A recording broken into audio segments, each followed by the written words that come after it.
Charming Fairy, and I'll be telling you The Woman's Ghost Story by Algernon Blackwood.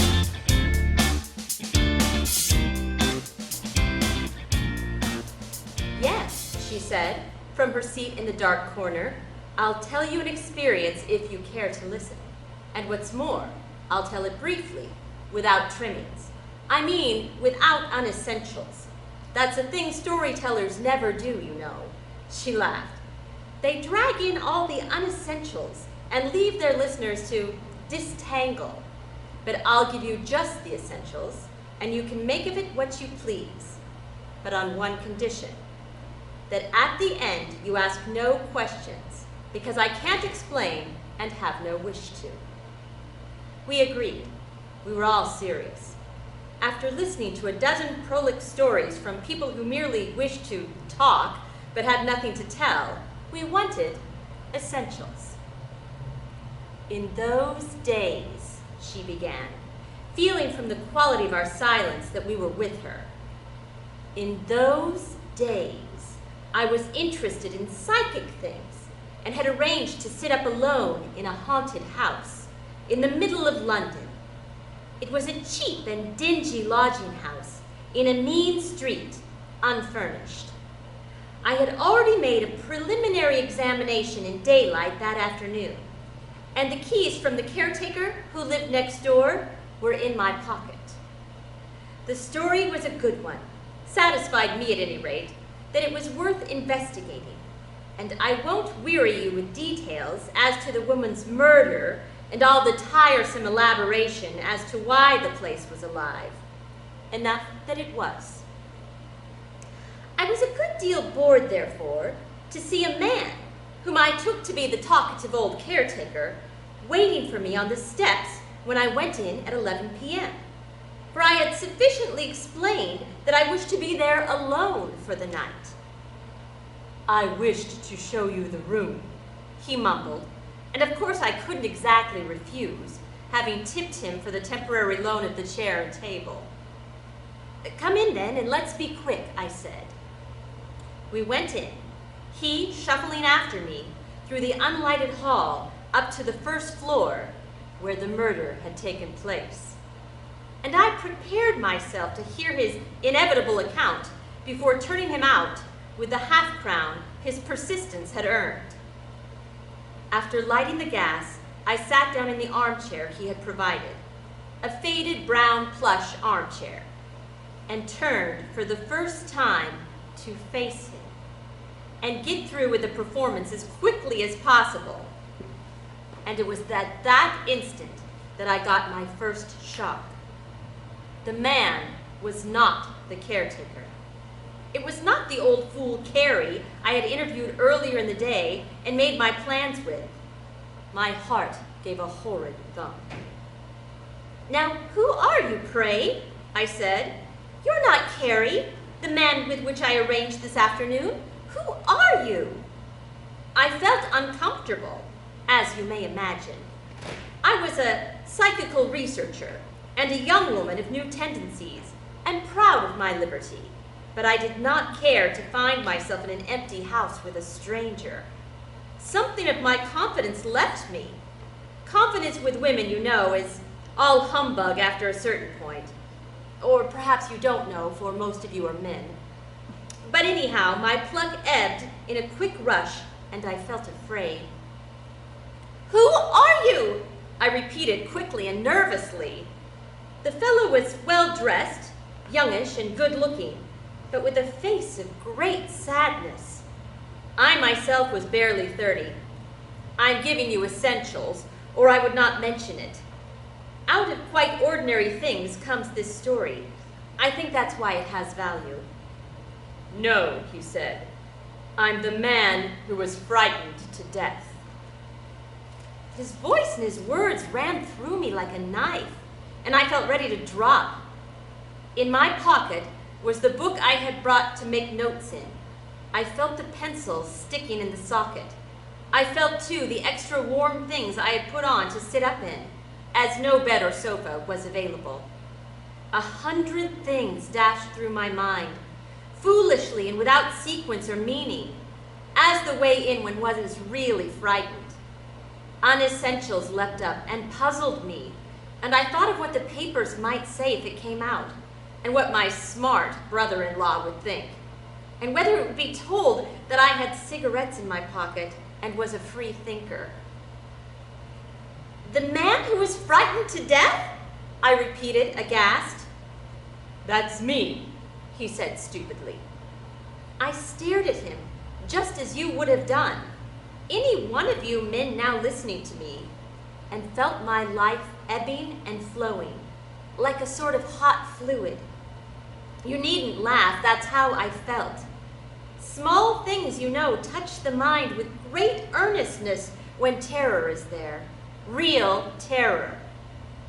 But I might have been at a middle-class tea party, for all the ideas they had, they were so ordinary. "But I thought you were the caretaker I tipped this afternoon to let me sleep here," I gasped. Did Carrie send you to meet me?" "No," he replied, in a voice that touched my boots somehow. "I am the man who was frightened to death, and what is more, I am frightened now." "So am I managed to utter, speaking instinctively. "I'm simply terrified." "Yes," he replied in that same odd voice that seemed to touch a sound within me. "But you are still in the flesh, and I am not." I felt the need for vigorous self-assertion. I stood in that empty, unfurnished room, digging the nails into my palms and clenching my teeth. I was determined to assert my individuality and my courage as a new woman and a free soul. "You mean to say you are not in the flesh?" I gasped. "What in the world are you talking about?" The silence of the night swallowed up my voice. For the first time, I realized that darkness was over the city, that dust lay upon the stairs, that the floor above was untented and the floor below empty. I was alone in an unoccupied and haunted house, unprotected, and a woman. I chilled. I heard the wind round the house and knew the stars were hidden. My thoughts rushed to policemen and omnibuses and everything that was useful and comforting. I suddenly realized what a fool I was to come to such a house alone. I was icily afraid. I thought the end of my life had come. I was an utter fool to go in for psychical research when I had not the necessary nerve. "Good God," I gasped. "If you're not Carrie, the man I arranged with, who are you?" I was really stiff with terror. The man moved slowly towards me across the empty room. I held out my arm to stop him, getting up out of my chair at the same moment, and he came to halt just opposite me, a smile on his worn, sad face. "I told you who I am," he repeated, quietly and with a sigh, looking at me with the saddest eyes I'd ever seen. "And I am frightened still." By this time, I was convinced that I was entertaining either a rogue or a madman, and I cursed my stupidity in bringing the man in without having seen his face. My mind was quickly made up, and I knew what to do. Ghosts and psychic phenomena flew to the winds. If I angered the creature, my life might pay the price. I must humor him until I got to the door, and then race for the street. I stood bolt upright and faced him. We were about of a height, and I was a strong, athletic woman who played hockey in winter and climbed Alps in summer. My hand itched for a stick, but I had none. "Now, of course, I remember," I said with a sort of stiff smile that was very hard to force. "Now I remember your case and the wonderful way you behaved." The man stared at me stupidly, turning his head to watch me as I backed more and more quickly toward the door. But when his face broke into a smile, I could control myself no longer. I reached the door in a run and shot out on the landing. Like a fool, I turned the wrong way and stumbled over the stairs leading to the next story. But it was too late to change. The man was after me. I was sure, though, no sound of footprints came. And I dashed up the next flight, tearing my skirt and banging my ribs in the darkness, and rushed headlong into the first room I came into. Luckily, the door stood ajar, and still more fortunate, there was a key in the lock. In a second, I had slammed the door, flung my whole weight against it, and turned the key.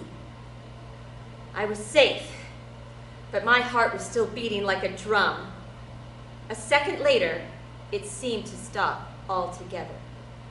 For I saw that there was someone else in the room besides myself. A man's figure stood between me and the windows, where the street lamps gave just enough light to outline his shape against the glass. I'm a plucky woman, you know, for even then I didn't give up hope, but I may tell you that I've never felt so vilely afraid in all my born days. I had locked myself in with him. The man leaned against the window, watching me, where I lay in a collapsed heap upon the floor. So there were 2 men in the house with me?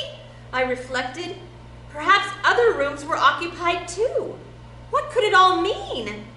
But as I stared, something changed in the room, or in me, hard to say which, and I realized my mistake, so that my fear, which had so far been psychical, at once altered its character and became more psychical. I became afraid in my soul instead of in my heart, and I knew immediately who this man was. "How in the world did you get up here?" I stammered to him across the empty room, amazement momentarily stemming my fear. "Now let me tell you," he began, in that odd, faraway voice of his that went down my spine like a knife. "I'm in different space, for one thing, and you'd find me in any room you went into. For according to your way of measuring, I'm all over the house. Space is a bodily condition, but I am out of the body, and am not affected by space. It's my condition that keeps me here. I want something to change my condition for me, for then I could get away. What I want is sympathy, or really more than sympathy. I want affection. I want love." While he was speaking, I gathered myself slowly upon my feet. I wanted to scream and cry and laugh all at once, but I only succeeded in sighing, for my emotion was exhausted and a numbness was coming over me. I felt for the matches in my pocket and made a movement towards the gas jet. "I should be much happier if you didn't light the gas," he said at once, "for the vibrations of your light hurt me a great deal. You need not be afraid, and I shall not injure you. I can't touch your body to begin with, for there's a great gulf fixed, you know, and really this half-light suits me best. Now let me continue what I was trying to say before. You know, so many people have come into this house to see me, and most of them have seen me, and one and all have been terrified. If only, oh, if only someone would not be terrified, but kind and loving to me. Then, you see, I might be able to change my condition and get away." His voice was so sad, and I felt tears start somewhere at the back of my eyes. But fear kept all else in check, and I stood shaking and cold as I listened to him. "Who are you, then? Of course Carrie didn't send you, I know now," I managed to utter. My thoughts scattered dreadfully, and I could think of nothing to say. I was afraid of a stroke. "I know nothing about Carrie, or who he is," continued the man quietly. "And the name of my body I've forgotten, thank God. But I am the man who was frightened to death in this house 10 years ago. And I have been frightened ever since, and am frightened still, for the succession of cruel and curious people who come to this house to see the ghost, and thus keep alive its atmosphere of terror, only helps to render my condition worse. If only someone would be kind to me, laugh, speak gently and rationally with me, cry if they like, pity, comfort, soothe me. Anything but come here in curiosity and tremble, as you are doing now. Doing in that corner. Now, madam, wouldn't you take pity on me? His voice rose to a dreadful cry. Won't you step out into the middle of the room and try to love me a little? A horrible laugh came gurgling up in my throat as I heard him, but a sense of pity was stronger than the laughter, and I found myself actually leaving the support of the wall and approaching the center of the floor. By God, he cried, at once straightening up against the window, you have done a kind act. That's the first attempt at sympathy that has been shown me since I died. And I feel better already in life, you know. I was a misanthrope. Everything went wrong with me, and I came to hate my fellow men so much that I couldn't bear to see them even. Of course, like begats like, and this hate was returned. Finally, I suffered from horrible delusions, and my room became haunted with demons that laughed and grimaced, and one night I ran into a whole cluster of them near the bed, and the fright stopped my heart and killed me. It's hate and remorse as much as terror that clogs me so thickly and keeps me here. If only someone could feel pity and sympathy and perhaps a little love for me, I could get away and be happy. When you came this afternoon to see over the house, I watched you, and a little hope came to me for the first time. I saw you had courage, originality, resource, love. If only I could touch your heart without frightening you, I knew I could perhaps tap that love you have stored up in your being there, and thus borrow the wings for my escape. Now I must confess, my heart began to ache a little, as fear left me, and the man's words sank their sad meaning into me. Still, the whole affair was so incredible, and so touched with an unholy quality, and the story of a woman's murder I'd come to investigate had so obviously nothing to do with this thing, that I felt myself in a kind of wild dream that seemed likely to stop at any moment and leave me somewhere in bed after a nightmare. Moreover, his words possessed me to such an extent that I found it impossible to reflect upon anything else at all, or to consider adequately any ways or means of action or escape. I moved a little nearer to him in the gloom, horribly frightened, of course, but with the beginnings of a strange determination in my heart. You, woman, he continued, his voice plainly thrilling at my approach, you wonderful woman, to whom life often brings no opportunity of spending your great love. Oh, if only you could know how many of us simply yearn for it. It would save our souls, if you but knew. Few might find the chance that you now have, but if you only spent your love freely, without definite object, just letting it flow openly for all who need, you would reach hundreds and thousands of souls like me and release us. Oh, madam, I ask you again to feel with me, to be kind and gentle, and if you can, to love me a little. My heart did leap within me, and this time the tears did come, for I could not restrain them. I laughed too, for the way he called me madam sounded so odd, here in this empty room at midnight in a London street, but my laughter stopped dead and merged in a flood of weeping when I saw how my change of feeling affected him. He had left this place by the window and was kneeling on the floor at my feet, his hands stretched out towards me, and the first signs of a kind of glory about his head. Put your arms around me and kiss me for the love of God, he cried. Kiss me, oh kiss me, and I shall be freed. You've done so much already, now do this. I stuck there, hesitating, shaking, my determination on the verge of action, yet not quite able to compass it. But the terror had almost gone. Forget that I'm a man and you're a woman, he continued in the most beseeching voice I'd ever heard. Forget that I'm a ghost, and come out boldly and press me to you with a great kiss, and let your love flow into me. Forget yourself, just for 1 minute, and do a brave thing. Oh, love me, love me, love me, and I shall be free. The words, or the deep force they somehow released in the center of my being, stirred me profoundly, and an emotion infinitely greater than fear surged over me, and carried me with it across the edge of action. Without hesitation, I took 2 steps forward towards him, where he knelt, and held out my arms. Pity and love were in my heart at that moment. Genuine pity, I swear, and genuine love. I forgot myself and my little tremblings in a great desire to help another soul. I love you, poor, aching, unhappy thing, I love you. I cried through hot tears, and I am not the least bit afraid in this world. The man uttered a curious sound, like laughter, yet not laughter, and turned his face up to me. The light from the street below fell on it, but there was another light too, shining all around it, that seemed to come from the eyes and skin.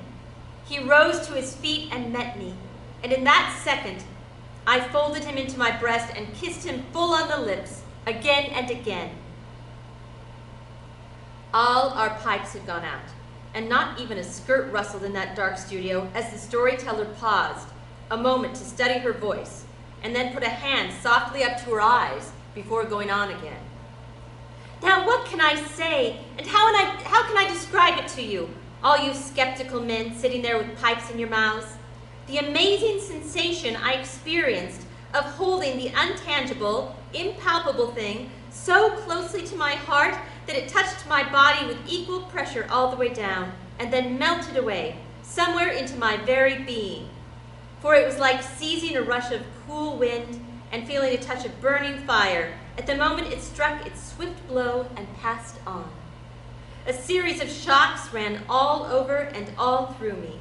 A momentary ecstasy of flaming sweetness and wonder thrilled down into me. My heart gave another great leap.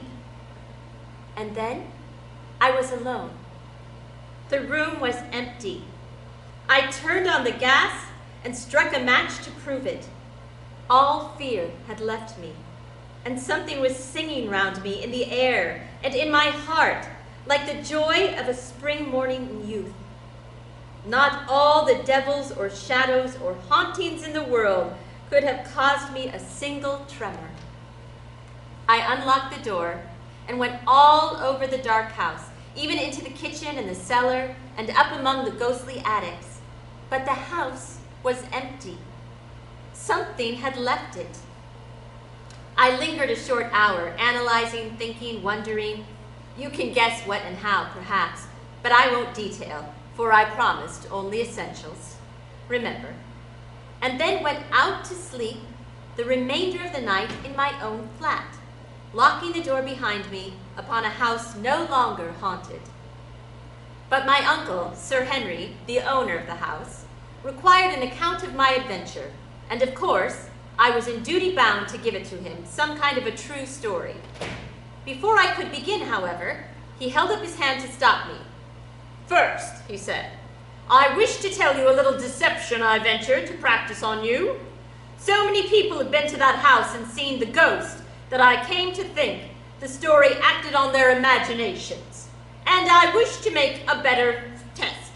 So I invented, for their benefit, another story, with the idea that if you did see anything, I could be sure it was not due merely to an excited imagination."